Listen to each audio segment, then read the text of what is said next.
The organ that produces oocyte is the ovary.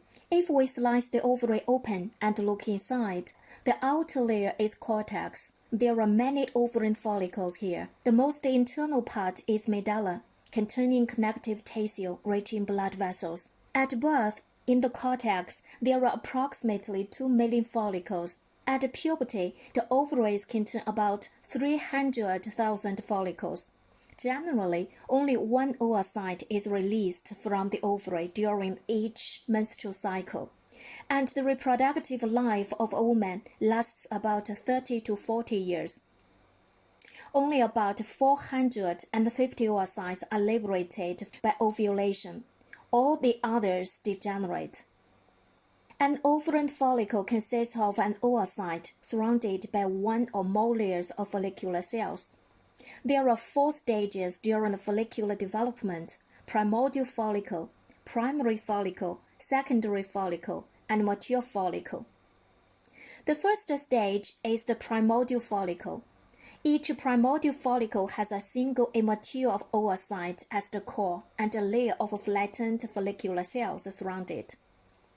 The oocyte in the primordial follicle is a primary oocyte with a large nucleus, which derives from the oogonium before birth, containing 46 chromosomes.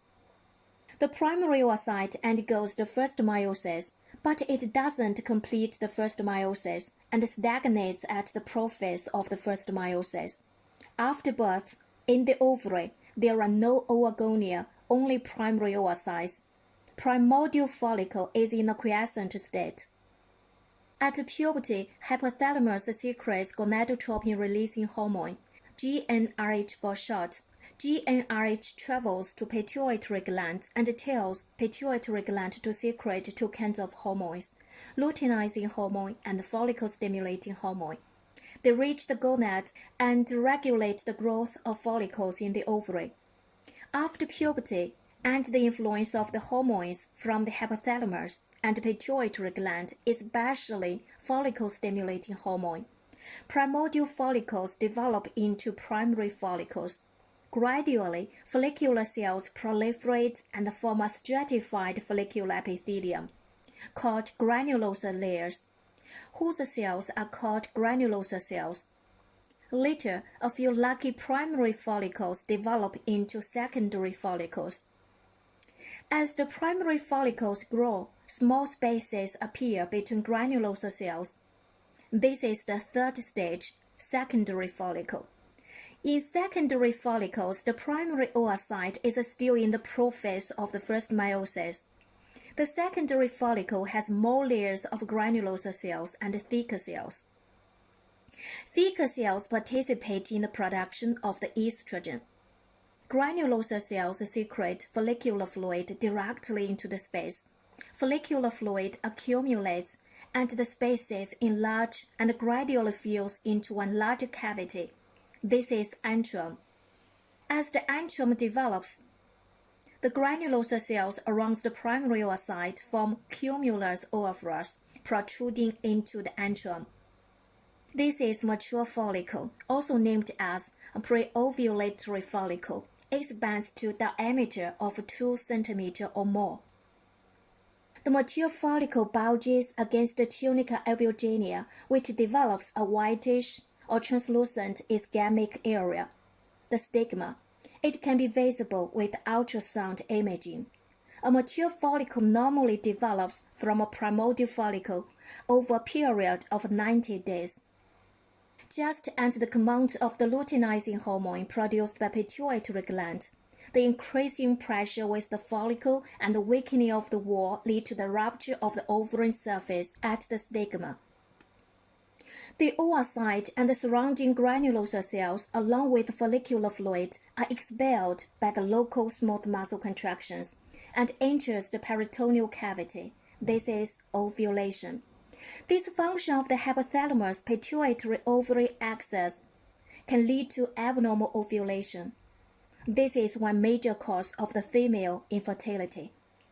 Just before ovulation, more precisely 36 to 48 hours before ovulation, Primary oocyte complete the first meiotic division and form one secondary oocyte and one polar body. Most importantly, cytoplasmic division is extremely asymmetrical. The polar body contains only a tiny lump of cytoplasm and is located in the perivitalian space. The secondary oocyte carries a substantially intact cytoplasm, which can provide enough substance for the development of the early embryo. Then, the secondary oocyte undergoes the second meiosis. Similarly, it doesn't complete the second meiosis and is arrested at the metaphase. At the time of ovulation, the fimbria become closely approached to the surface of the ovary. Released oocyte, surrounded by granulosa cells, is swept into fimbria and is transported to the ampulla of the oviduct, where she has been waiting the coming of the sperm. When fertilization occurs, the secondary oocyte completes the second meiosis and form one mature ovum and one secondary polar body. Polar bodies are destined to degenerate and play no part in the development of the embryo. So ultimately, one oogonium gives rise to only one ovum and 3 polar bodies, which is different from the spermatogenesis. Of course, through meiotic division, the haploid ovum is formed. If fertilization fails to occur, the oocyte degenerates. The fate of the oocyte depends on the fertilization. Well, this is fertilization. From above mentioned, we know that gametogenesis includes spermatogenesis and oogenesis. Try to compare these two processes. Thanks for listening. See you next time.